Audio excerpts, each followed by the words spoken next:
મારા કલેજા, તને ખબર છે ગયા વર્ષે ધોરણ 10 ના કેટલા વિદ્યાર્થીઓએ બોર્ડની એક્ઝામ આપી હતી? 8,92,000 સમથિંગ વિદ્યાર્થીઓએ બોર્ડની એક્ઝામ આપી હતી. હવે આ વર્ષે કેટલા વિદ્યાર્થીઓ બોર્ડની એક્ઝામ આપવાના છે 10મા ધોરણના ખબર છે? 9,07,000 વિદ્યાર્થીઓ. મતલબ કોમ્પિટિશન ટફ થઈ.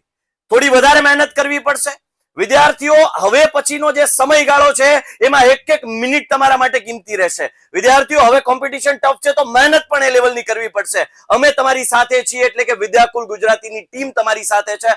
હવે પછીના દિવસોમાં સંપૂર્ણપણે દરેક વિષયોની તૈયારી કરાવવા માટે અમારી ટીમ તૈયાર છે. વિદ્યાકુલ ગુજરાતી યુટ્યુબ ચેનલ પર આવી જાઓ અને તમારા દરેક દાખલા, દરેક ચેપ્ટર, દરેક વિષય, દરેક પ્રશ્નો, દરેક ટોપિકને તૈયાર કરો, મજબૂત કરો. એક એક વસ્તુને તૈયાર કરવાની છે, એક એક વસ્તુને મજબૂત કરવાની છે. ત્યારે જઈને આપણે ધાર્યું પરિણામ હાસિલ કરી શકીશું. વિદ્યાર્થીઓ, રિઝલ્ટ જેટલું તમારે ચમકાવવું છે ને, તો એટલી જ તમારે મહેનત કરવી પડશે. વિદ્યાર્થીઓ, આ 9 લાખ વિદ્યાર્થીઓમાંથી તમારે ઉભરી આવવું છે, ચમકી આવવું છે. અને તમારે જો કંઈક ઉપર આવવું હોય ને રિઝલ્ટ લાવવા માટે, તો મહેનત પણ એ જ લેવલની કરવી પડશે, એ જ લેવલનું ઘસાવવું પડશે. થઈ જાઓ તૈયાર. હવે પછી એક એક દિવસ, એક એક મિનિટ, એક એક સેકન્ડ કિંમતી છે.